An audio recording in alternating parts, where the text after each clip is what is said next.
Terima kasih untuk tim WL hari ini luar biasa. Saya luar biasa dan lagu-lagunya juga saya sesuaikan dengan kitab Daniel ya. Jadi ini adalah terakhir kita membahas kitab Daniel. Udah 3 kali udah cukup ya. Udah banyak. Kemudian kita lanjutin aja langsung supaya cepet ya. Yuk, kemarin kita sudah saya kasih briefing sedikit aja ya. Kemarin kita sudah tahu gambar patung. Kemudian gambar patung itu adalah mimpi patung itu adalah bab 2 pasal 2. Kemudian kita kemarin sudah ke bab 7 kitab Daniel, yaitu pasal 7, yaitu mengenai binatang ya, ada binatang. Itu melambangkan Roma negara-negaranya, yaitu kalau gambar yang patung kepala emas, dada dengan perak, perut dan paha dari perunggu ya. Dari atas kepala emas, dada dari perak, perut dan paha dari perunggu, kaki dari besi, kaki kemudian taruh bawah kaki dari besi dan tanah liat. Dan apa yang terjadi yang terakhir adalah batu yang menjadi gunung besar ya. Kemudian kita lihat penglihatan Daniel yang kedua, yaitu ada 4 binatang. Binatang pertama yaitu singa dengan sayap elang. Kemudian binatang yang kedua seekor beruang yang menggigit 3 tulang rusuk, itu mengalahkan 3 negara. Kemudian yang ketiga seperti macan tutul dengan 4 sayap dan 4 kepala, itu melambangkan Greece Yunani. Kemudian keempat binatang yang tiada tara dengan 10 tanduk dan tanduk kecil ya. Yang terakhir adalah Mesias dan orang-orang kudus yang akan menerima kerajaan. Ini ada di bab 7 yang kita kemarin sudah bicarakan. Jadi 2 bab ini kita sudah selesai. Kemudian hari ini kita belajar mengenai 2 ini, yaitu bab 8, yaitu tentang binatang buas. Setelah itu Daniel melihat lagi 2 binatang, yaitu domba dan kambing. Domba dengan 2 tanduk, yaitu Media dan Persia, yang 1 tanduk lebih tinggi karena Persia lebih tinggi, lebih besar, kerajaannya lebih besar daripada bangsa Media. Itu dilambangkan dengan domba. Kemudian kambing jantan bertanduknya 4 itu artinya kerajaan Yunani, dia memenangkan perang atas Media Persia. Yang 1 tanduk itu di bawah Alexander the Great. Kemudian Alexander the Great mati. Setelah menang tidak lama dia mati karena sakit demam. Begitu sakit demam mati, tidak jatuh kepada anaknya, tidak jatuh kepada turunnya, tetapi kepada jenderalnya, bawahan-bawahannya, kepada ajudannya, jenderalnya. Makanya dibilang di sini Tuhan ngomong 4 tanduk. 4 tanduk itu setelah tanduk yang besar Alexander the Great mati, meninggal karena sakit demam. Kemudian di kekuasaan negara Yunani dipegang oleh 4 jenderalnya, dibagi 4 wilayah. Jadi 4 jenderal itu berbuat wilayah, dapatnya 1 4 wilayah. Dan kemudian dari 4 wilayah itu tumbuh tanduk kecil. Jadi Antikris mulai di sini nih, tanduk kecil. Jadi tanduk kecil ini yang nanti akan berperang. Tanduk kecil itu akan berperang terus sampai pada akhir zaman keluar lagi. Pada akhir zaman kita akan keluar lagi namanya tanduk kecil yang disebut lewat binatang yang besar.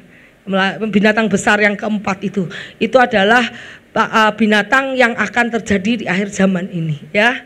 Jadi ini tanduk kecil lewat kambing. Tanduk kecil lewat kambing itu lewat negara Yunani. Nanti kerajaan yang terakhir itu tanduk kecil lewat binatang yang besar ini nih ya, yang besar itu yang kayak naga di belakang itu. Lah itu adalah tanduk kecil. Jadi tanduk kecil nanti terus menguasai daerah utara ya, melalui negara-negara yang menang perang, kemudian sampai pada akhir zaman ini menguasai ya tanduk kecil menguasai di daerah utara, dengan nanti terakhirnya dihancurkan oleh kerajaan Tuhan, yaitu Armageddon. ya.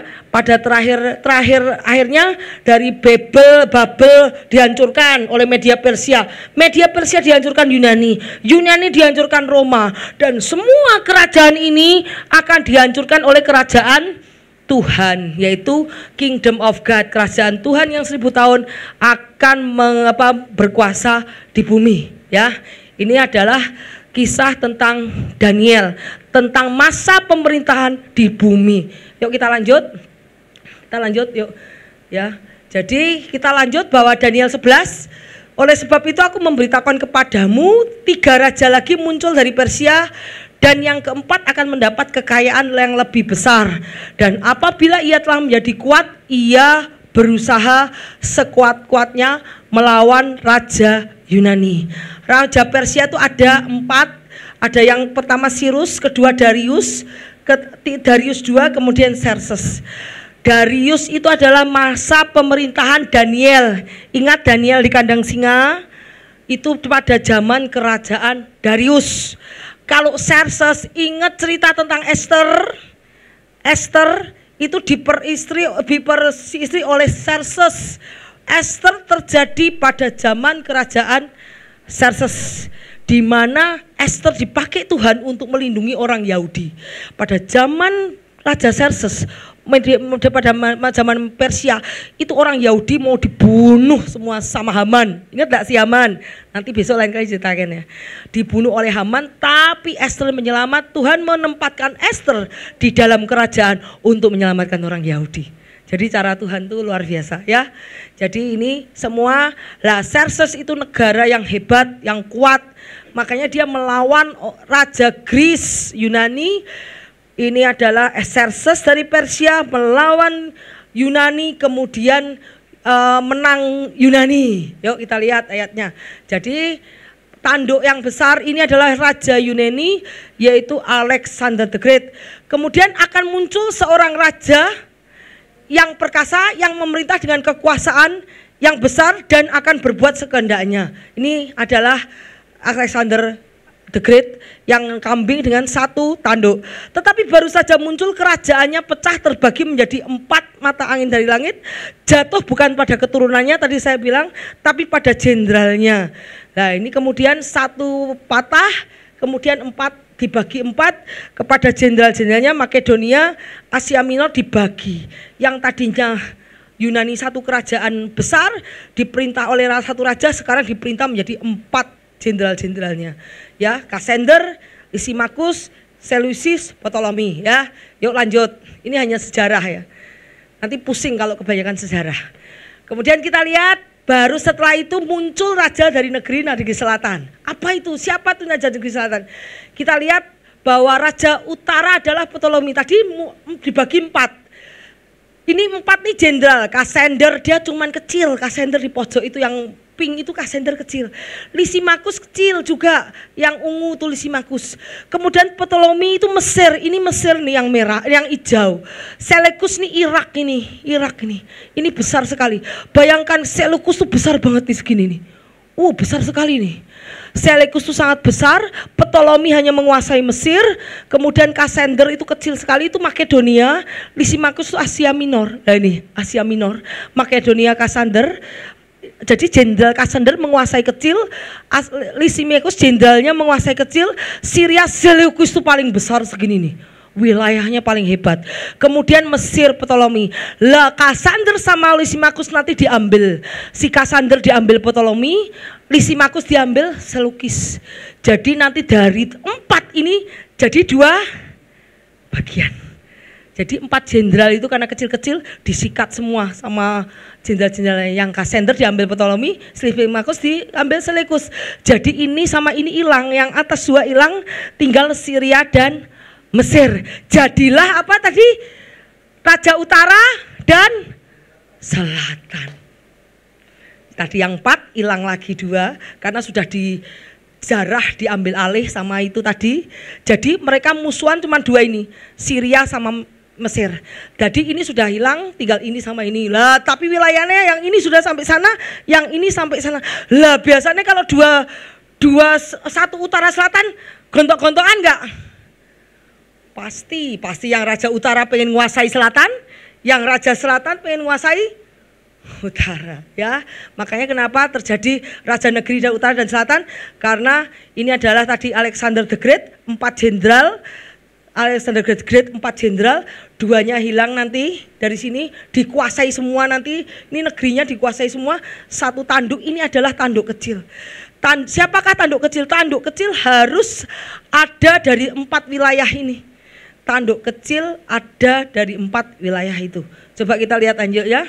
Kemudian kita lihat munculnya tanduk kecil, menggantikan dia akan muncul seorang yang hina, yang tidak memperoleh martabat raja, tetapi dengan tidak sangka-sangka ia akan merebut kedudukan raja dengan perbuatan licin. Jadi dari Seleukos ke Ptolemy mereka berantem, biasa berantem, saling menyerang, tapi Ptolemy dibantu oleh Roma.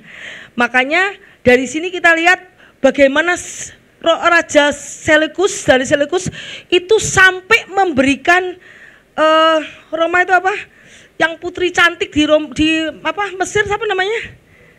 Cleopatra.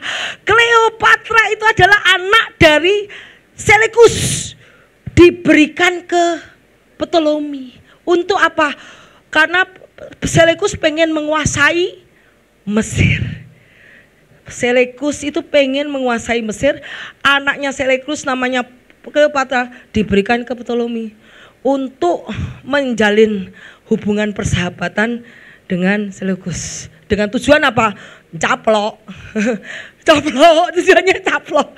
Tapi sayangnya Cleopatra tidak memihak kepada bapaknya, tetapi dia memihak kepada Ptolemy. Akhirnya Ptolemy meminta bantuan sama Roma. Akhirnya dia bantuan sama Roma untuk melawan ini keder. Karena bantuan Roma tuh tentaranya kuat-kuat. Akhirnya keder. Ceritanya seperti itu.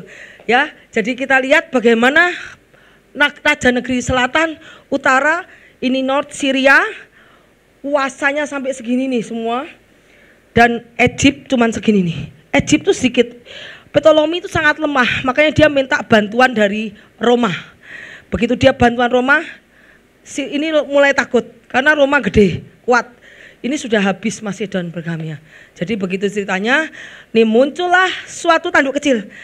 Tanduk kecil itu muncul dari adiknya Seleucus. Seleucus mati, anaknya masih kecil, akhirnya anaknya dibunuh juga sama saudaranya. Ini keluar satu. Penggantikan dia akan muncul seorang yang hina. Itu apa artinya? Bukan keturunan dari Seleucus, tetapi kerabatnya yang menggantikan Seleucus menjadi raja dan membunuh anaknya Seleucus. Jadi muncul ini, dan ini sangat jahat sekali. Yuk kita lanjut. Jadi munculnya yang namanya Antiochus Epiphanes itu adalah kerabat dari Raja Seleucus, bukan anaknya Seleucus tapi kerabat. Kemudian kita lihat ayatnya, Antikris pertama muncul, tentaranya muncul, mereka menajiskan. Apa yang dilakukan Antiochus Epiphanes pada saat dia memerintah, itu yang tanduk kecil, lewat kambing tadi. Tentaranya muncul, mereka menajiskan tempat kudus, benteng, menghapuskan korban sehari-hari, dan menegakkan kekejian yang membinasakan. Jadi Antiochus masuk ke Yerusalem. Kenapa? Karena dia mau melawan Mesir dan kalah. Dia melawan Mesir kalah karena Mesir dibantu oleh Roma. Sehingga pada saat kekalahan perang di Mesir, dia kemudian diharuskan membayar pajak. Kamu sudah membuat peperangan besar, kamu harus bayar kerugian perang. Jadi kerugian perang itu ditanggungkan kepada Antiochus Epiphanes, yaitu Seleucus tadi, kerajaan yang Raja Utara. Begitu dia ditanggungkan pajak, kerugian perang, kemudian tahanan-tahanan harus dilepaskan. Kemudian dia terjebak, dia stres, butuh uang, dia masuk ke Yerusalem, merebut bait Allah dan menggagahi bait Allah. Bait Allah itu kan banyak emas tuh. bait Allah kan banyak emas, banyak apa, semua diambil sama dia. Karena apa? Dia butuh uang untuk dana perang. Kemudian kita lihat tentaranya akan muncul, mereka menajiskan tempat kudus, dia masuk ke Israel dan menggagai bait Allah. Karena di Israel itu bait Allah itu banyak emasnya. Karena ingat Tuhan bilang, ingat emas-emas menjadi milik Tuhan. Di perjanjian lama, itu kalau Tuhan suruh menjarah Kanaan misalnya, kamu masuk ke Kanaan, bersihkan tembok Yeriko, dimenangkan sama Tuhan. Tuhan selalu bilang, emas dan perak masukkan ke dalam bait Allah, itu menjadi kepunyaan Tuhan. Makanya nomor 1, Antiochus Epiphanes begitu kalah sama Roma, dia menyerang Israel untuk mengambil semua perbendaharaan harta-harta di bait Allahnya Israel. Kemudian kita lihat dia menghapuskan korban sehari-hari dan menegakkan kekejian. Diambil semua perkakas Israel karena dia terbuat dari emas. Kan orang-orang yang berlaku fasik terhadap perjanjian dibujuknya. Apa yang terjadi? Bahkan imam itu harus keturunan Aaron, betul ya? Aaron itu apa? Harun. Imam tuh harus dari keturunan Harun. Kalau di bait Allah zaman perjanjian lama, imam tuh harus keturunan Harun. Tetapi di zaman Antiochus Epiphanes ini, yang tanduk kecil tadi, yang kerabatnya Seleucus tadi, kerabatnya Seleucus yang naik tadi karena anaknya Seleucus dibunuh, dia naik saudaranya itu, kemudian dia merebut bait Allah dan menggagai bait Allah, merampok bait Allah. Kemudian imamnya diganti. Imamnya bukan lagi keturunan Harun, tetapi imam tuh diganti dengan apa? Yang bisa ngasih dia uang banyak. Jadi ditanyain, siapa yang mau jadi imam? Di baitku katanya. Dia buat menganggap lagi, bukan menganggap bait Allah, di baitku katanya. Bait itu dianggap baitnya Antiochus Epiphanes dan imamnya diganti. Imam kalau yang mau menguasai itu harus memberikan upeti sama Antiochus. Jadi kalau yang banyak memberikan upeti, yang banyak memberikan, kayak sekarang apa ya, suap ya. Kalau zaman sekarang suap ya, memberikan suap, diangkat menjadi imam. Imam yang lama diturunkan, yang keturunan Aaron diturunkan, diganti imam yang bisa ngasih dia uang banyak. Kemudian oleh imam itu memasukkan paganisme itu kebudayaan Yunani masuk ke dalam Yahudi. Jadi imam yang baru itu memasukkan kebudayaan Yunani ke dalam Israel.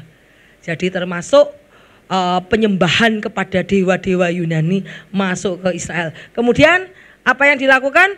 Orang berlaku fasik terhadap perjanjian, dibujuknya sampai murtad, tetapi umat yang mengenal Allahnya akan tetap kuat dan bertindak. Jadi dia menghancurkan tradisi Yahudi seperti sunat, tidak boleh sunat.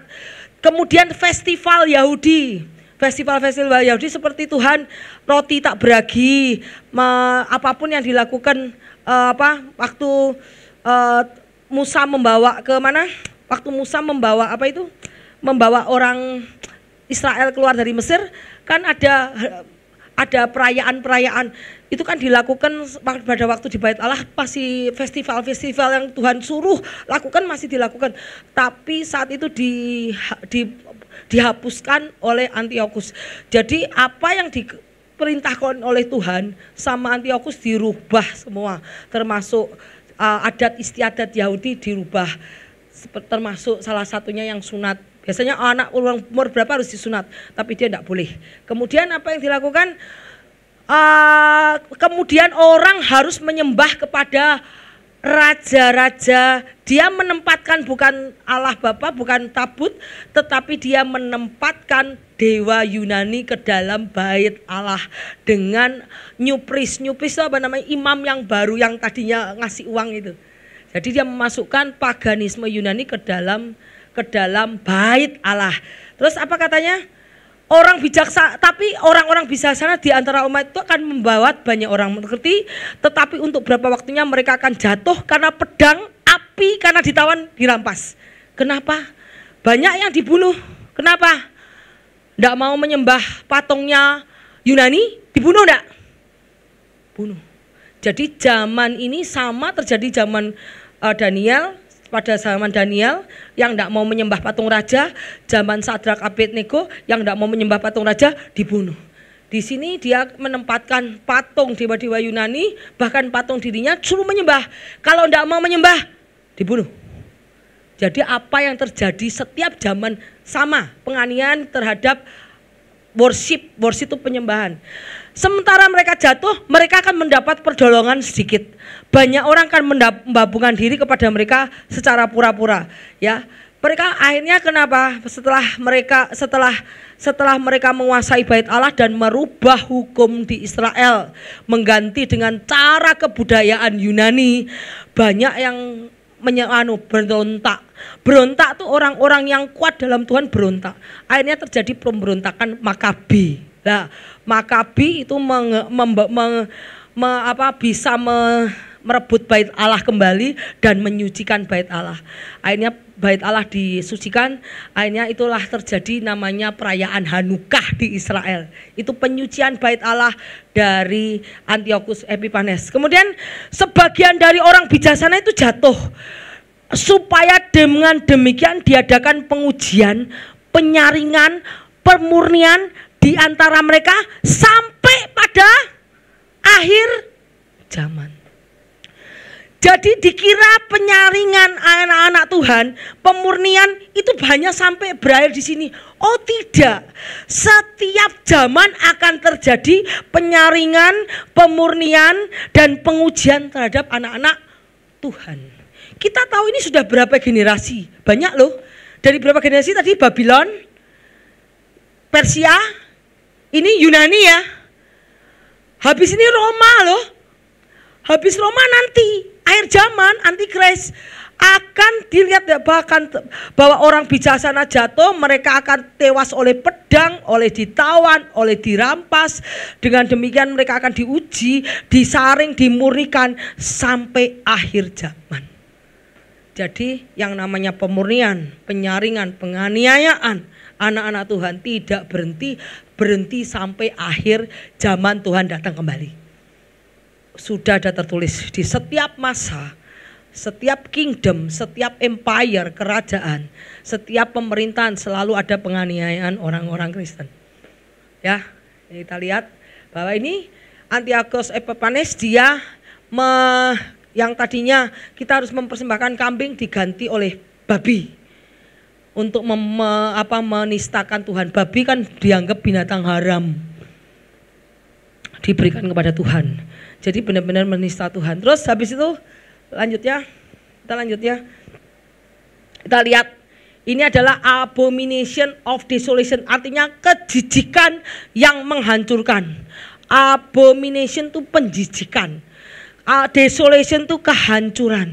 Jadi pada saat di akhir zaman ada penguasa yang keji akan duduk di tengah-tengah tahta, itu akan terjadi penghancuran juga.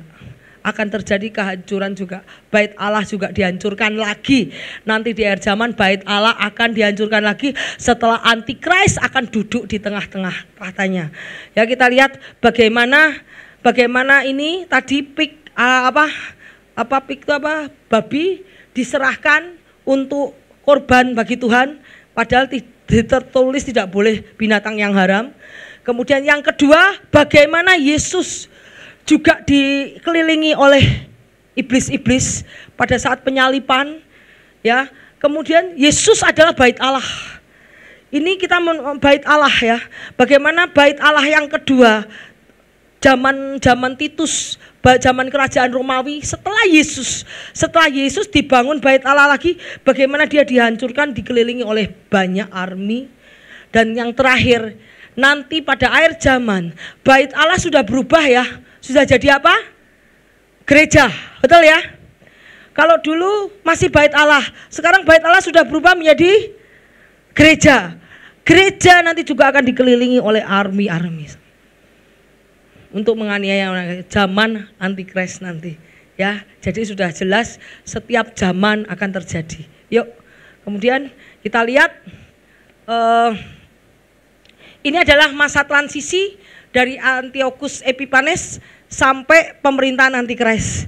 Jadi kita tahu dari kepala yang itu dari kambing, kemudian jadi 4, keluar tanduk kecil yang pojok itu, keluar tanduk kecil, kemudian nanti pada Antikris keluar lagi dari binatang, jadi bergeser ke kekaisaran, dari kekaisaran Yunani bergeser ke kekaisaran Roma, dan Roma itu dibagi menjadi 2. Hari Greece ini tadi kita ini sudah, ini tadi King of South, King of North, Seleucid tadi, Seleucid dan Ptolemy tadi, kemudian ini Roma dibagi 2, Romawi Barat dan Romawi Timur. Romawi Timur itu dikuasai oleh Islamic Caliphate, dan Roma Timur itu Konstantinopel diambil alih oleh bangsa Roma. Roma diambil alih oleh bangsa oleh Islamic Kingdom, dan diganti ibu kotanya Konstantinopel jadi Istanbul, ya. Dan kita tahu, ini tadi lupa ya, makanya ini. Oke, terus kita lihat raja itu akan berbuat sekehendak hatinya, tadi ya. Raja itu akan berbuat sekehendak hatinya. Iya, ini yang dilakukan Antikris ya. Raja itu akan berbuat sekehendak hati, ia akan meninggikan dan membesarkan dirinya terhadap setiap Allah. Berarti itu seperti Lucifer ya, ingin di-worship, ingin ditinggikan. Kemudian juga terhadap Allah yang mengatasi segala Allah, ia akan mengucapkan kata-kata yang tidak senonoh sama sekali. Ia akan beruntung sampai akhir muka itu, sebab apa yang ditetapkan telah terjadi. Kenapa beruntung? Karena waktunya belum pas. Pada saat waktunya sudah selesai, dia tidak akan beruntung. Karena Tuhan kalau menetapkan, ya udah kamu berkuasa 3 tahun, 3 tahun pasti beruntung, ngerti gak? Sampai waktu yang ditetapkan. Juga para Allah nenek moyang mereka tidak akan diindahkan, baik pujaan orang-orang perempuan maupun Allah manapun juga tidak akan diindahkan. Sebab terhadap semuanya itu ia akan membesarkan diri. Tetapi sebagai gantinya ia menghormati dewa benteng-benteng, dewa yang tidak dikenal oleh nenek moyangnya akan dihormatinya dengan membawa emas, perak, permata dan barang berharga. Dan ia bertindak terhadap benteng-benteng yang diperkuat dengan pertolongan dewa asing. Siapa yang mengakui dewa ini akan dilimpahi kehormatan, ia akan membuat mereka menjadi berkuasa atas banyak orang, kepada mereka dibagikan tanah sebagai upah. Nah, jadi Antiochus itu membawa paganisme ke dalam bait Allah Israel dengan menggantikan dengan patung dewa Zeus. Seperti ini nih, bukan Yesus tapi bukan Allah Bapa, tetapi patung dewa Zeus. Setiap orang harus menyembah, yang tidak menyembah dibunuh. Apakah tidak mirip sama zaman Daniel dan zaman Sadrak? Sama ya. Jadi Antiochus menggenapi nubuatan Daniel ketika ia menghancurkan Yerusalem dan menghentikan pengorbanan di bait Allah dan mendirikan patung Zeus untuk disembah. Itu yang terjadi. Jadi segala zaman selalu ada orang yang dipakai iblis untuk menghancurkan orang-orang Yahudi. Terus kemudian yang tadi ya, nah yang tadi ya kita lihat bahwa setelah Antiochus Epiphanes, dari sini ada berkuasa 2 kerajaan lagi, yaitu kerajaan Roma. Setelah Greece ada 2 kerajaan lagi yang berkuasa, yaitu Roma dan Islamic Caliphate. Nah sekarang Islamic Caliphate sudah ada di bawah bersini, sedangkan yang dikuasai adalah Romawi Timur. Romawi Barat masih di bawah Roma. Yang dikuasai oleh Islam adalah Romawi Timur. Jadi di sini adalah negara-negara Eropa, di 5 kaki di bawah adalah negara-negara Islam. Ya, jadi yang 5 bawah itu adalah negara Islam, yang sebelah sana negara-negara Eropa. Jadi di bawah United Arab ya. Jadi kita tahu nanti dari mana Antikris itu muncul. Dari mana? Kita tahu. Kalau kita di kaki kita lihat dari mana munculnya. Dari 10 jari kaki itu, dari 10 kali jari kita muncul dari mana? Ya, dari mana Antikris yang akan datang itu muncul. Ya, jadi kita lihat ini di dalam kitab Wahyu kamu akan lihat 7 ada naga berkepala 7. Kalau yang baca kitab Wahyu pasti ada Aku melihat seekor naga berkepala 7. Kok kepalanya 7 apa? Ada maksudnya. Kepala 7 adalah melambangkan negara-negara yang membenci Israel, yang menjadi musuh-musuh Israel, yaitu Egypt, Mesir, Turki, Irak, Iran, Yunani, Roma, dan Islamic Caliphate. Ya, itu sampai di sini. Dan ini Ottoman Empire ini yang mengalahkan Roma Timur. Roma Timur dikalahkan oleh Ottoman Empire. Gede loh, dari warna ini semua kekuasaan Ottoman Empire. Jadi Romawi Timur sudah dikuasai oleh Roman Empire. Ya, kita lihat lanjutnya. Lah, untuk yang terakhir, setelah kita tahu itu hanya ringkasan saja. Kalau saya cerita banyak, panjang sejarahnya pusing. Tapi kita tahu di mana datangnya si Antikris, ya kan? Di kerajaan yang di kaki tadi sudah tahu. Kemudian apa yang terjadi di akhir zaman? Kita lihat ada Great Tribulation dan ada Rapture. Rapture pun dibahas di Daniel. Great Tribulation, kesusahan besar, dibahas di Daniel.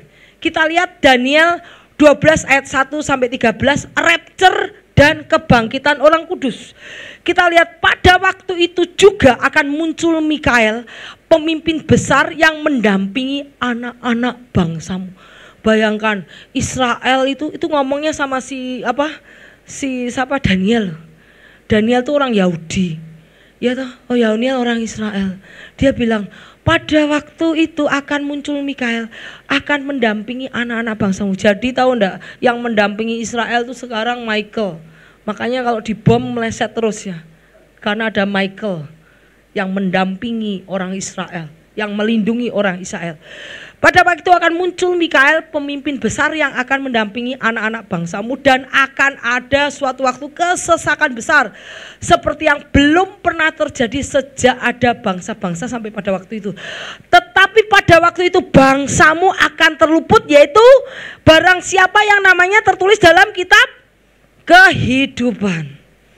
Barang siapa yang namanya tertulis dalam kitab kehidupan itu akan diselamatkan dari the great tribulasi. Wow. Dan banyak orang-orang yang telah tidur di dalam debu tanah akan bangun. Jadi orang yang tidur dalam debu tanah akan bangun. Orang-orang yang akan tidur dalam debu tanah akan bangun, sebagian untuk mendapat hidup kekal, sebagian untuk mendapat kehinaan dan kengerian yang kekal.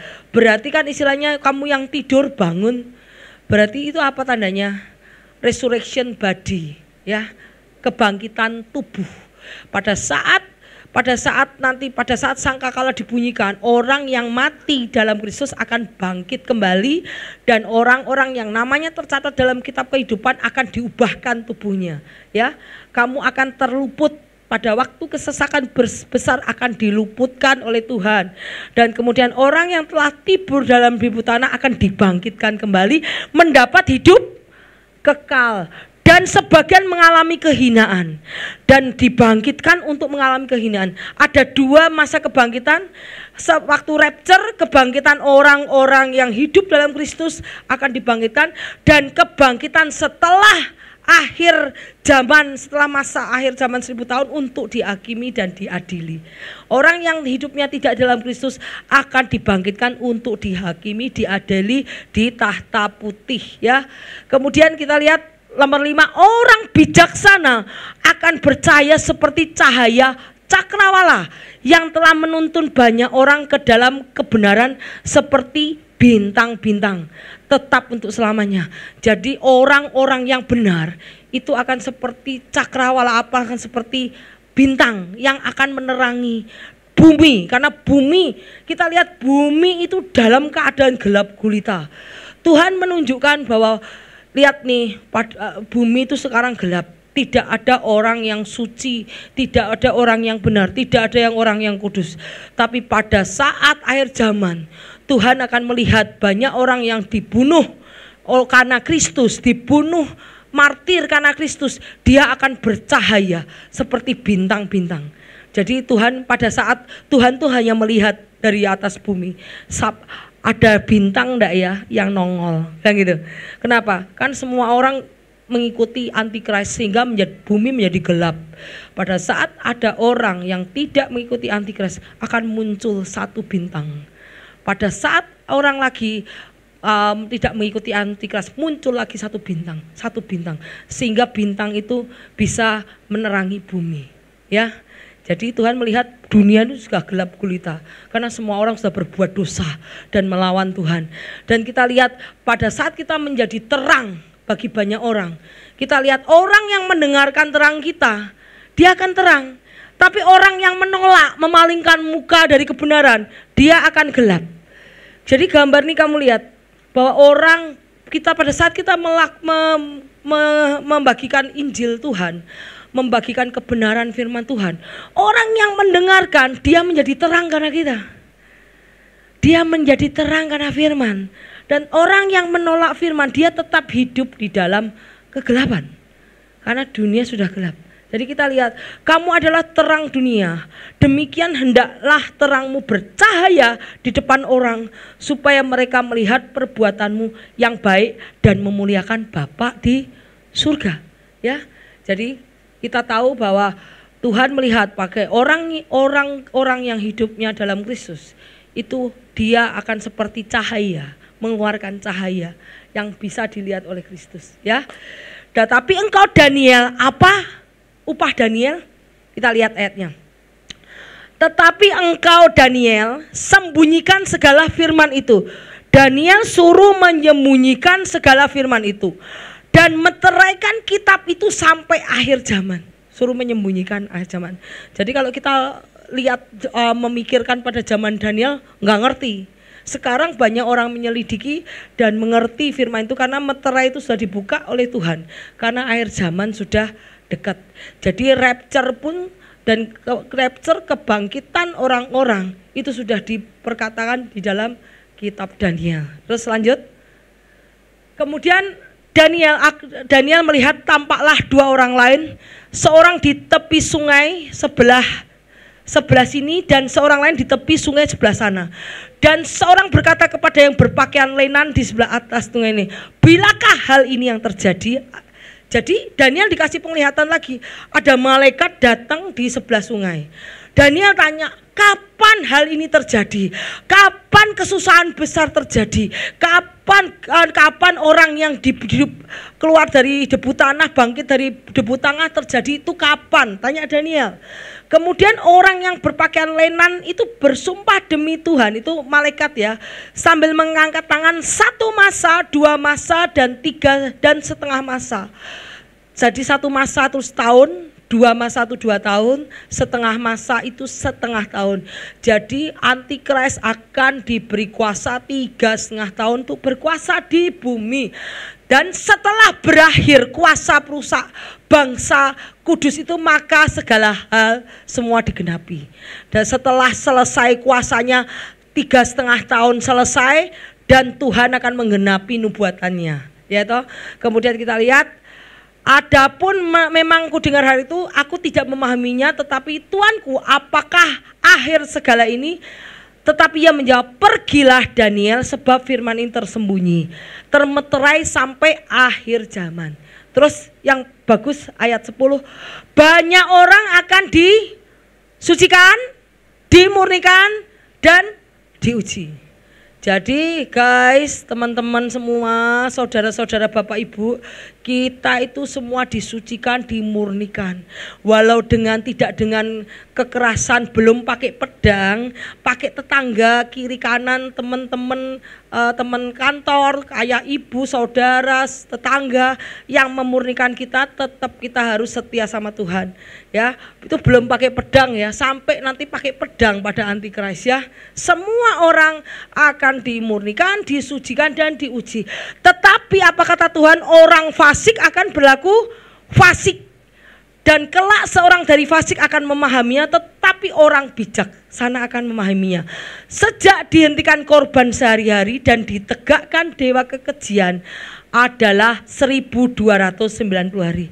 Ingat, ada tertulis bahwa nanti Antikris akan masuk ke bait Allah dan meninggikan diri sebagai Tuhan.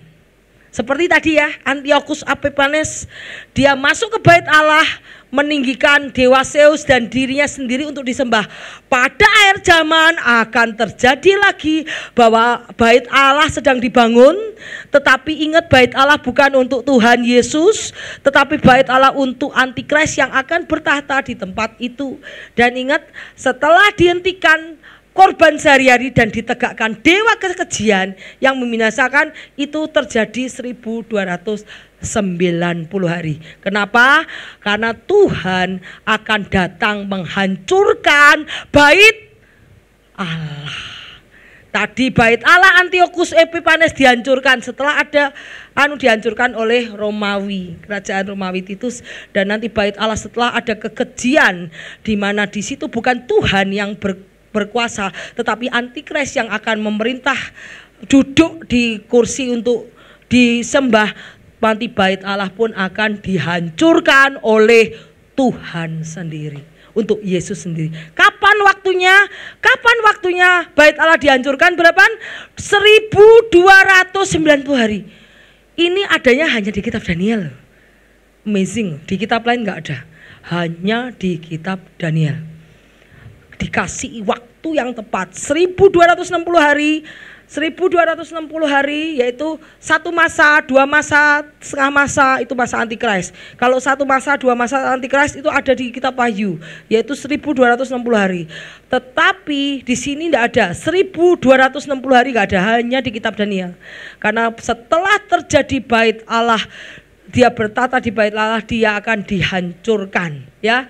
Kemudian berbagilah orang yang tetap menanti dan mencapai 1335 hari.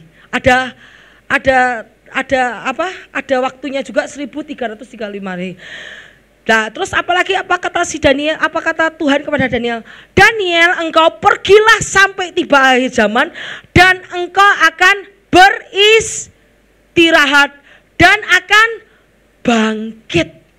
Bayangkan, Daniel pun udah, Daniel kamu akan beristirahat. Beristirahat itu apa? Tidur dalam tebu tanah. Daniel mati, ya mati. Tapi kalau mati di dalam Kristus, oh Tuhan Yesus bilang istirahat, tidur dalam debu tanah. Dan kamu akan bangkit untuk menerima bagianmu. Dan Daniel akan dibangkitkan pada akhir zaman untuk menerima reward pada kesudahan zaman. Ya, Daniel semua dikasih reward dan kita akan bertemu Daniel di udara. Kemudian kita lihat ayatnya. Lah, kepada waktu mereka dihancurkan bait Allah di apa? Pada waktu kehancuran bait Allah atau kehancuran Antikris di Israel, nanti orang-orang Israel akan lari ke padang gurun. Perempuan itu lari ke padang gurun, disediakan tempat oleh Tuhan. 1260 hari lamanya, 3,5 tahun. Jadi Tuhan tuh masih sayang sama anak-anaknya. Sekalipun Tuhan nguji, dimurnikan orang-orang yang gak mau menyembah, Tuhan lindungi loh, dilarikan loh. Orang yang tidak mau menyembah kepada patung raja, orang yang tidak mau menyembah ke Antikris, dilarikan Tuhan. Lihat nih, perempuan itu lari ke padang gurun. Di sana telah disediakan suatu tempat baginya oleh Allah, supaya ia dipelihara 1260 hari lamanya. Ada yang mati oleh pedang, ada yang diselamatkan oleh Tuhan dan dipelihara selama masa Antikris. Ya, kepada perempuan itu adalah bangsa Israel. Diberikan kedua sayap dari burung nasar yang besar supaya terbang tempatnya di padang gurun, dipelihara jauh di tempat ular itu selama satu masa, dua masa, dan setengah masa. Di sini satu masa, dua masa, setengah masa masuk lagi. Jadi Antikris berkuasa satu masa, dua masa, setengah masa. Dan di sini di kitab Wahyu dikatakan kepada orang-orang Yahudi, orang-orang Israel, anak-anak Tuhan akan disembunyikan, dipelihara jauh dari ular itu. Satu masa, dua masa, setengah masa. Bagaimana God grace, Tuhan sangat baik. Sekalipun engkau tidak setia, Tuhan itu setia loh. Sekalipun Tuhan biarkan kamu di dalam pengujian, pengujian pemurnian, tapi Tuhan melihat, wah ini anakku tetap tidak mau menyembah antikris, tetap setia sama aku walaupun hidupnya susah, Tuhan akan carikan jalan keluar untuk lari ke padang gurun. Disediakan tempat oleh Tuhan. Luar biasa ya Tuhan kita. Kemudian kita lihat nanti akan terjadi masa seperti zaman Daniel akan terjadi kembali. Kemudian kita lihat di sini bahwa tadi bilang antikris berkuasa 1 masa, 2 masa, setengah masa, yaitu 1260 hari itu masa antikris. Dan tadi yang diberkata bahwa 1000 sampai selesai akan terjadi 1290 hari. Jadi pada saat 1260 hari, 30 hari itu adalah perkawinan anak domba. Jadi perkawinan anak domba itu terjadi di surga. 30 hari setelah masa antikris ini selesai, 30 hari. Kenapa terjadi setelah? Karena Tuhan masih nunggu orang yang dibunuh karena Kristus. Kalau yang rapture udah selamat ya, tapi yang dibunuh karena Kristus, Tuhan masih menunggu. Makanya makanya ada waktu 30 hari di sini untuk pernikahan anak domba di atas, untuk Tuhan menerima jiwa-jiwa ini, untuk Tuhan di sini Tuhan menerima jiwa-jiwa yang mati oleh antikris, diterima 30 hari di sini untuk pernikahan anak domba, untuk Tuhan memberikan reward. Wah, saya kira kita naik langsung dikasih reward. Oh, ternyata enggak. Tuhan menunggu sampai waktunya tiba, sampai jumlahnya genap. Kenapa? Jumlah orang yang dibantai oleh karena Kristus di masa antikris. Pada saat itu 30 hari pernikahan anak domba di awan-awan, Tuhan memberikan reward kepada setiap orang yang mau dibunuh karena Kristus. Dikasih reward di atas. Setelah itu kemudian 45 hari. Setelah ini 30 hari di 30 hari di awan-awan perkawinan anak domba, Tuhan turun ke bawah untuk membantai semua. Armageddon terjadi di sini. 1335 hari antara ini Tuhan di sini Armageddon, 45 hari Tuhan membantai orang-orang dunia yang mengikut, yang pakai tanda, yang mengikut antikris, dan semua raja-raja dunia yang jahat dibantai Tuhan di Armageddon selama 1335 hari kurangi 90 berarti 45 hari. 45 hari Armageddon. Itu Tuhan membantai semua. 30 hari perkawinan anak domba. Dan setelah perkawinan anak domba selesai 30 hari, Tuhan turun ke dunia Armageddon dengan malaikat-malaikat di surga dan semua orang-orang kudus turun untuk membinasakan raja-raja yang jahat dan orang-orang yang memakai tanda antikris. Ya, jadi ini jelas sekali dari kitab Daniel waktu-waktunya. Yuk kemudian lanjut. Tetapi pada zaman raja-raja, Allah semesta langit akan mendirikan suatu kerajaan yang tidak akan binasa sampai selama-lamanya, dan kekuasaan tidak akan beralih lagi pada bangsa lain. Kalau yang tadi kan beralih, Babylon dicaplok, Media Persia dicaplok, Yunani dicaplok, Roma dicaplok apa itu? Islamic Caliphate. Terus Islamic Caliphate nanti dicaplok. Lah, kalau Tuhan mendirikan kerajaan, tidak ada yang bisa nyaplok. Ya, kita lihat bahwa nanti Allah semesta langit akan mendirikan kerajaan yang tidak akan binasa sampai selama-lamanya, dan kekuasaan tidak akan beralih lagi kepada bangsa lain. Kerajaan itu akan meremukkan semua kerajaan dan menghabisinya, tetapi kerajaan itu akan tetap selama-lamanya. Jadi jadi batu dari Tuhan ini akan meremukkan kerajaan dari emas, perak, tembaga maupun besi. Tetapi kita lihat bahwa tanpa perbuatan tangan manusia, sebuah batu terungkit dari gunung dan meremukkan besi, tembaga, tanah, liat, perak, dan emas. Allah yang maha besar telah memberitahukan apa yang terjadi di kemudian hari, bahwa kerajaan dunia ini semua akan dihancurkan dan Tuhan akan mendirikan kerajaan 1000 tahun di bumi dengan Yesus Kristus sebagai rajanya. Ya, Kemudian kita lihat bahwa ini hancur semua kerajaan, tetapi gunung yaitu Gunung Sion. Gunung Sion itu apa? Yerusalem. Gunung Sion itu Yerusalem. Ya, jadi semua pemerintahan di dunia akan hancur dan Tuhan akan mendirikan pemerintahan di bumi. Ini ya, Tuhan akan datang menghancurkan apa itu namanya singa, beruang, kemudian leopard dan binatang besar. Tuhan akan menghancurkan semua dan Tuhan akan mendirikan kerajaan di bumi yang Yesus sebagai rajanya.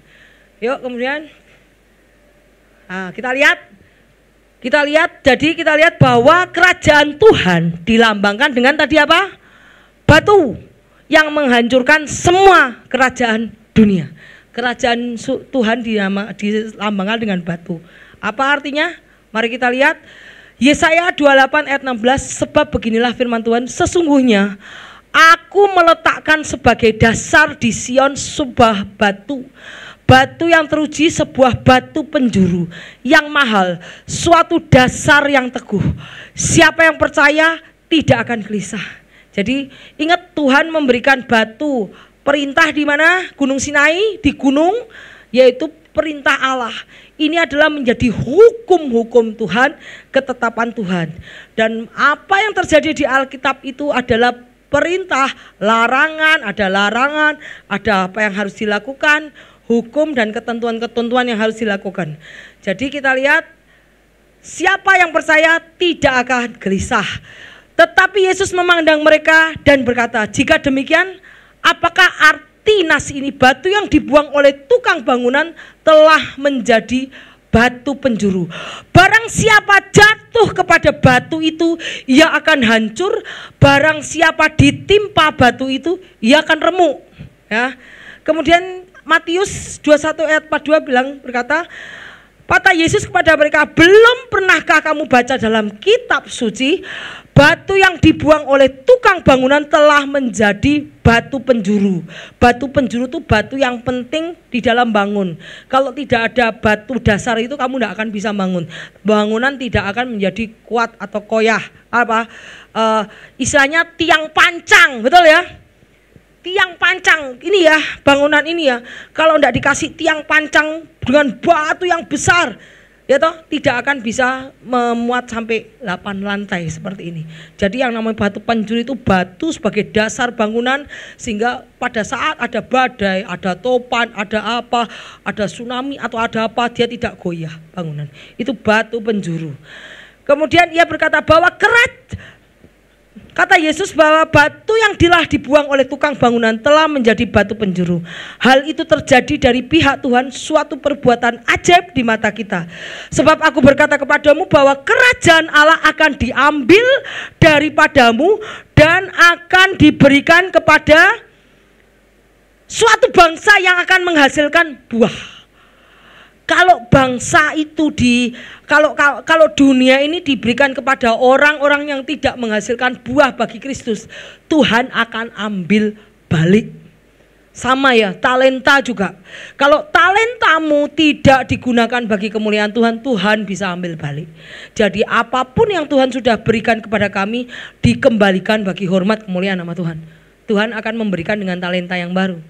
Tapi kalau talenta apapun yang kau berikan, yang sudah diberikan kepada bangsa tidak menghasilkan buah, akan diambil. Nah, dan barang siapa jatuh ke batu itu akan hancur, barang siapa ditimpa batu itu akan remuk. Sana saking kuatnya kerajaan Tuhan, itu kerajaan yang paling kuat, kuasanya di bumi dan di surga ada di dalam kendalinya. Jadi nggak usah takut sama pemerintahan di bumi. Kita minta Tuhan sebagai pembela kita. Ya, kalau kita benar ya, kalau kita benar, enggak usah takut. Daniel benar, Daniel tidak berbuat dosa, dia enggak takut. Sadrak, Mesak, Abednego, dia berbuat benar, dia enggak takut.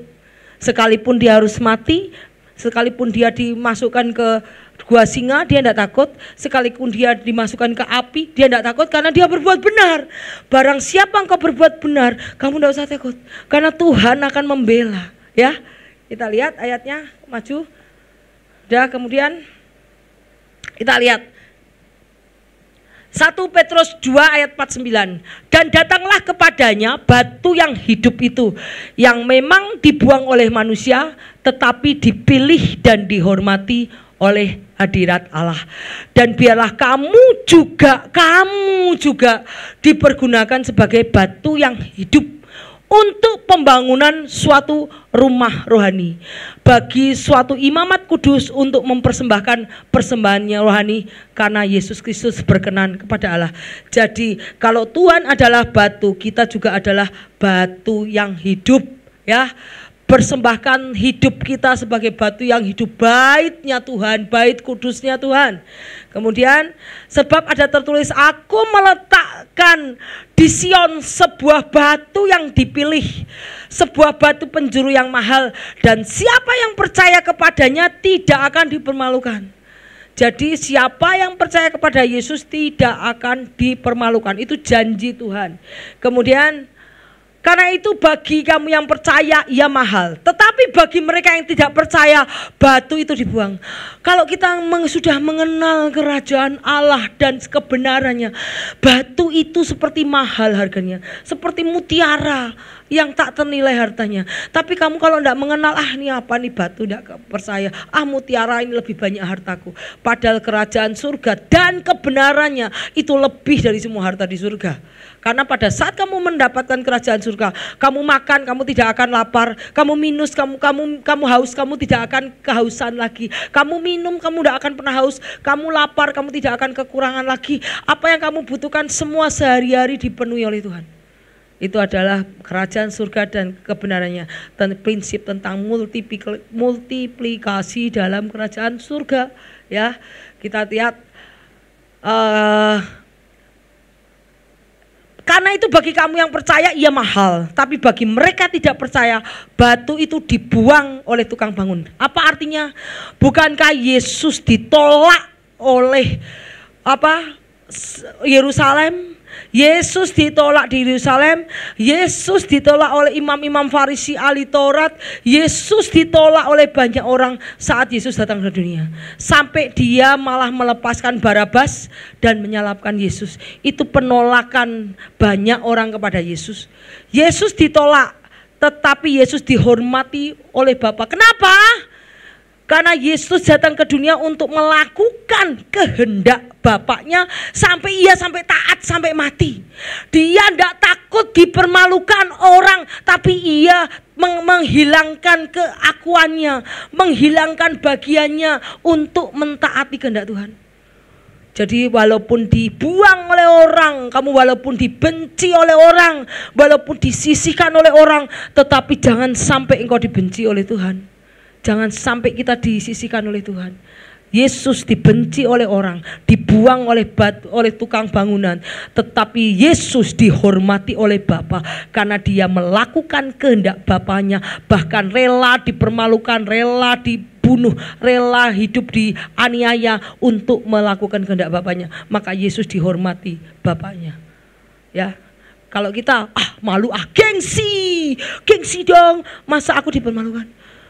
Kalau sudah gengsi, itu kamu tidak akan ada penundukan diri. Udah gengsi, udah marah, udah tidak ada penundukan diri. Kamu tidak akan diambil sebagai batu yang dihormati Bapaknya. Kalau sudah gengsi bermain, kesombongan bermain, tidak bisa.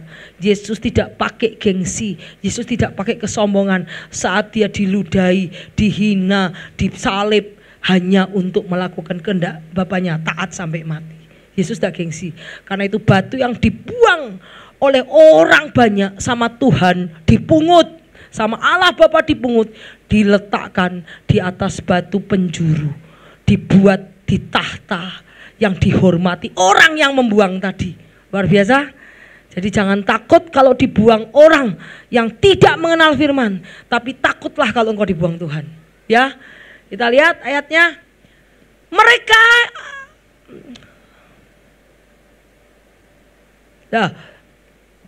Aku meletakkan di Sion sebuah batu yang terpilih, batu yang mahal, dan siapa yang percaya tidak akan dipermalukan. Karena itu bagi kamu yang percaya ia mahal, tapi bagi mereka yang tidak percaya, batu yang dibuang oleh tukang bangunan telah menjadi batu penjuru, juga telah menjadi batu sentuhan dan batu sandungan. Kenapa jadi batu sandungan? Karena mereka tersandung sama batu, karena mereka tidak taat pada firman Allah. Orang yang tersandung pada batu, mereka tidak taat pada firman Tuhan. Dan untuk itulah mereka telah disediakan. Tetapi kamulah bangsa yang terpilih, imamat rajani, bangsa yang kudus, umat kepunyaan Allah, supaya kamu memberitakan perbuatan yang besar dari Dia yang telah memanggil kamu dari kegelapan kepada terangnya yang ajaib. Nah, kita mau belajar dari batu, bagaimana Tuhan bilang soal batu ya. Karena kerajaan surga dibilang seperti batu ya. Lihat Matius 7 ayat 24 sampai 37.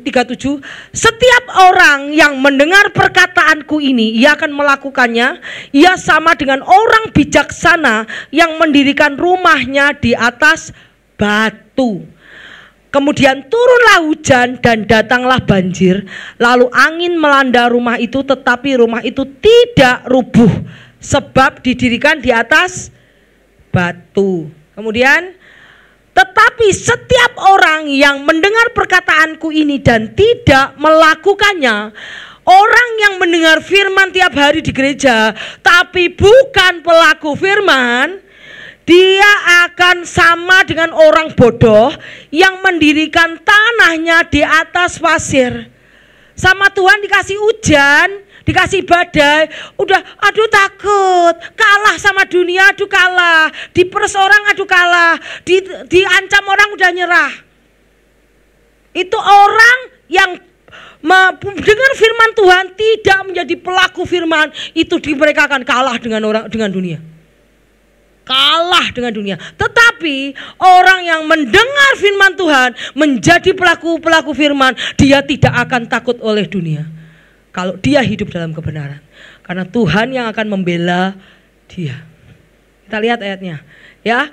Tetapi sama seperti orang bodoh yang mendirikan rumahnya di atas pasir, kemudian didatangkan hujan. Hujan itu apa? Masalah, persoalan, problem.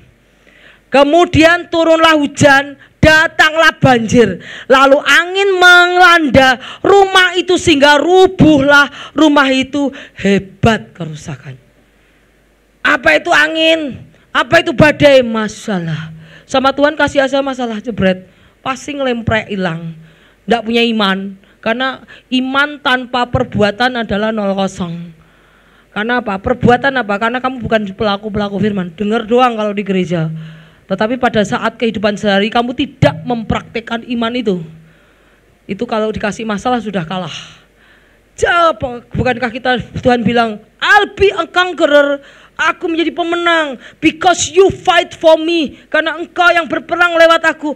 I'll be champion, aku akan menjadi juara. Why? Karena engkau besertaku, gitu. Karena kemenangan sudah kau berikan kepadaku. Because I champion, karena champion sudah kau berikan kepadaku. Anak-anak Tuhan tidak akan dibiarkan kalah kalau engkau hidup di dalam firman-Nya, ya. Jadi ingat, barang siapa yang mendengarkan firman dan melakukannya, ia akan seperti rumah yang di dalam batu. Batu ini apalah? Firman Tuhan. Batu ini adalah kingdom of God, kerajaan Allah. Ini adalah kerajaan Allah dan kebenarannya. Sekalipun kamu badai, kamu tidak takut, because you fight for me. Kamu yang fight untuk aku. Tapi kalau kamu hanya dengar, oh ya dengar, tapi tidak menerapkan firman di dalam kehidupan sehari-hari, dikasih badai sama Tuhan, udah pasti hancur. Jadi kita tahu bahwa batu yang disebut adalah firman Tuhan, adalah kerajaan surga. Ya, kemudian lanjut. Gunung Sion, kerajaan 1000 tahun. Kita lihat, demikianlah kamu bukan lagi orang asing dan pendatang. Wow, kita bukan orang asing, kita bukan pendatang, melainkan kalian adalah kawan sewarga dari orang kudus dan anggota-anggota keluarga Allah. Bayangkan kalau kita anggota keluarga Allah. Kamu kalau anakmu ada susah, bapaknya bantuin nggak? Kalau kita punya anak-anaknya dijahati orang, kita aja yang kenapa kamu ya? Ada apa kamu sama anakku? Ya, God is my defender. Kita adalah kawan sekerja Tuhan. Kita adalah anggota keluarga Allah, kawan sekerja, kawan swarga, anggota-anggota keluarga Allah. Masa kita nggak dibela? Nggak mungkin. Coba anakmu dijahatin orang, dipukul sama orang, bapaknya maju nggak? Maju.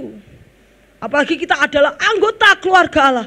Dibangun, lihat, dibangun atas dasar para rasul dan para nabi dengan Kristus Yesus sebagai batu penjuru.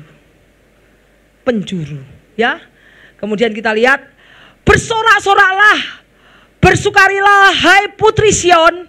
Sion itu adalah Yerusalem. Karena Yesus sebagai yang Yesus akan berkuasa sebagai kerajaan, nanti Yesus akan berkuasa di Yerusalem sebagai ibu kotanya, ya. Kemudian kita lihat, bersorak-soraklah, bersukarilah hai putri Sion, sesungguhnya aku datang. Hei Yerusalem, bersukacitalah karena Yesus datang, akan diam di tengah-tengahmu. Demikianlah firman Tuhan, bahwa Yesus akan datang dari surga, akan diam di Yerusalem. Kemudian, dan banyak bangsa akan menggabungkan diri kepada Tuhan pada waktu itu dan akan menjadi umatku, dan aku akan diam di tengah-tengahmu. Maka engkau mengetahui bahwa Tuhan semesta alam yang mengutus aku kepadamu. Jadi Yesus akan diam di tengah-tengah bumi bersama-sama kita. Wow, amazing ya. Selama kita hanya dengar dari Alkitab, kita bisa ketemu face to face with Jesus pada saat kerajaan milenium nanti, ya. Kemudian Wahyu, lalu aku mendengar suara yang nyaring dari tahta berkata, lihatlah, kemah Allah ada di tengah-tengah, kemah Allah ada di tengah-tengah manusia, dan ia akan diam bersama-sama dengan mereka. Mereka akan menjadi umatnya, dia akan menjadi Allah mereka. Bahwa Tuhan, kerajaan Tuhan akan ada di tengah-tengah kita. Dia akan menjadi rajanya dan kita akan menjadi, dia akan menjadi rajanya, menjadi Allahnya, kita akan menjadi umatnya. Jadi Tuhan akan datang membawa, mendirikan kerajaan di bumi. Dan paspor kita adalah Kingdom of Heaven, Kingdom of God. Paspor kita bukan lagi Indonesia, paspor kerajaan surga. Amin. Nah, kemudian yuk yang terakhir. Lalu aku melihat tahta-tahta dan orang-orang yang duduk di atasnya, kepada mereka diserahkan kuasa untuk menghakimi. Dan satu lagi yang indah ini, aku juga melihat jiwa-jiwa mereka yang telah dipenggal kepalanya karena kesaksian tentang Yesus, karena firman Allah, dan yang tidak menyembah binatang itu dan patungnya, dan yang tidak juga menerima tandanya pada dahi tangan mereka. Mereka apa? Baca bersama-sama. Mereka hidup kembali. Jadi buat Tuhan, kematian adalah sementara. Buat Tuhan, kematian adalah membebaskan kita dari tubuh yang dosa untuk diubahkan menjadi tubuh kemuliaan. Amin. Nah, jadi mereka yang tidak menerima tandanya, yang diselain, yang dibunuh karena Tuhan, mereka hidup kembali. Rewardnya apa? Rewardnya, dan memerintah sebagai raja bersama-sama dengan Kristus untuk masa 1000 tahun. Jadi orang-orang yang hidup di zaman antikris, yang disuruh pasang chip tidak mau, dengan supaya tapi akan dibunuh, tidak apa-apa dibunuh, karena tubuhmu akan diubahkan menjadi tubuh kemuliaan, diterima Tuhan di sini, dan kamu akan memerintah sebagai raja. Pada saat Tuhan datang kembali memerintah sebagai raja, kamu akan memerintah sebagai raja. Wow, luar biasa kasih Tuhan. Wow, saya kalau lihat nih luar biasa. Jadi masih ada pengharapan bagi setiap orang yang tertinggal di bumi, masih ada pengharapan. Ya, kita lihat ayatnya. Berbahagialah dan kudus ia yang mendapat bagian dalam kebangkitan pertama. Kematian kedua tidak berkuasa dan mereka akan menjadi imam-imam dalam Kristus. Mereka akan memerintah sebagai raja bersama dengan dia 1000 tahun lamanya. Apakah yang disebut kebangkitan pertama? Kebangkitan pertama itu setelah kamu mati, kamu dibangkitkan kembali. Setelah tubuhmu, kalau dulu kan digelundul kepala keluar misalnya, tapi kemudian kamu dibahkan tubuhmu menjadi tubuh kemuliaan, itu kebangkitan pertama. Kamu tidak akan mengalami neraka, karena nanti iblis-iblis, nabi palsu, antikris, dan nanti akan nabi palsu, iblis dan setan, semuanya akan dibakar ke dalam lautan api. Juga orang-orang yang ikut antikris akan dibakar di lautan api selama-lamanya. No rest, day and night. No rest apa? Tidak ada istirahat, pagi, siang, dan malam. Gila, dibakar. Saya dibakar sedikit aja sakitnya segini. Apalagi dibakar selama-lamanya, no rest, day and night. Tidak beristirahat, pagi, siang, dan malam. Jadi orang yang mendapat kebangkitan pertama, yang dibangkitkan oleh Tuhan, tidak lagi mendapat penghakiman, tetapi dia akan langsung menerima reward, yaitu memerintah sebagai raja bersama-sama dengan Kristus masa 1000 tahun. Wow, saya lihat di sini orang yang tertinggal pun masih dikasih anugerah oleh Tuhan dengan pengujian, pemurnian, dan penyucian dirinya, supaya dia tidak tunduk kepada otoritas dunia ini, tetapi hanya tunduk pada firman Tuhan. Ada reward di sana. Tetapi mereka akan menjadi imam-imam. Kematian kedua tidak berkuasa, yaitu neraka, tetapi mereka akan menjadi imam-imam Allah dan Kristus. Mereka akan memerintah sebagai raja bersama-sama dengan dia 1000 tahunnya. Itu adalah orang yang, dan mereka mengalahkan dia oleh darah anak domba dan dengan perkataan kesaksian mereka, karena mereka tidak mengasihi nyawa mereka sampai dalam maut. Sekalipun mereka harus kehilangan nyawanya, mereka tidak mengasihi nyawanya sampai maut. Itu yang akan diubahkan, diterima oleh Tuhan, dan dia bangkit kembali, hidup kembali, memerintah sebagai raja. Ya, jadi kematian itu hanya temporari. Kematian di dalam Kristus itu adalah cara untuk bertemu Tuhan. Ya, jadi jangan takut oleh kematian. Kalau kematianmu dalam Kristus, kamu sudah mendapat upah yang layak, dan kamu akan dibangkitkan mendapatkan tubuh yang diubahkan menjadi tubuh kemuliaan yang tanpa dosa, yang kekal, tidak bisa mati. Ya, itulah ceritanya tentang Daniel, dan saya kira sudah selesai hari ini, dan kita belajar bagaimana orang seperti Daniel yang punya taat, punya iman yang teguh. Orang seperti Sadrak, Mesak, Abednego punya iman yang teguh. Sekalipun kau Tuhan tidak menolong aku tidak akan menyembah patung raja. Sekalipun Tuhan tidak menjawab doaku, aku tidak akan menyembah engkau, tidak mau menyembah engkau raja. Aku tetap akan menyembah Yesus. Saat itu terjadi, kau akan lihat kemuliaan Tuhan dinyatakan. Engkau akan memerintah sebagai raja-raja. Seperti Tuhan bilang sama Daniel, Daniel, pergilah ke akhir zaman dan engkau beristirahatlah, dan engkau akan bangkit kembali menerima bagianmu pada akhir zaman. Jadi Daniel sudah pasti menerima reward. Saat perjamuan kawin anak domba, reward sudah ada untuk Daniel, dan reward sudah ada untuk kita semua. Amin. Amin. Tuhan Yesus memberkati. Minggu depan Pak Budi akan mempelajari kitab Hosea ya. Hosea itu berkontradiksi dengan Daniel. Kalau Daniel itu imannya kuat, kalau Hosea itu tentang Gomer, pelacur. Kenapa pelacur? Pelacur itu inginnya selingkuh terus dari Tuhan. Jadi bangsa Israel dikatakan selingkuh terus sama Tuhan. Tetapi Tuhan itu Allah yang sangat mengasihi anak-anaknya. Sekalipun kita sama Tuhan cuek-cuekan, ndak suka ogah-ogahan jauh sama Tuhan, tapi Tuhan tetap mencari kita, menunggu kita sampai kita benar-benar mencari wajahnya. Dia akan gampang ditemukan, ya. Tuhan Yesus memberkati. Yuk kita menyanyi bahwa kita harus menjadi alatnya Tuhan, membawa kabar kebenaran bagi banyak orang, supaya banyak lagi bintang-bintang yang menutupi dunia yang gelap ini. Dunia sekarang sudah sangat gelap, sudah banyak orang yang tidak peduli sama Tuhan, tetapi lewat kita bilang bahwa di dalam Yesus ada pengharapan akan keselamatan. Di dalam Yesus ada jalan yang benar menuju ke surga, ya. Jadi lewat hidup kita jadi terang bagi banyak orang. Amin.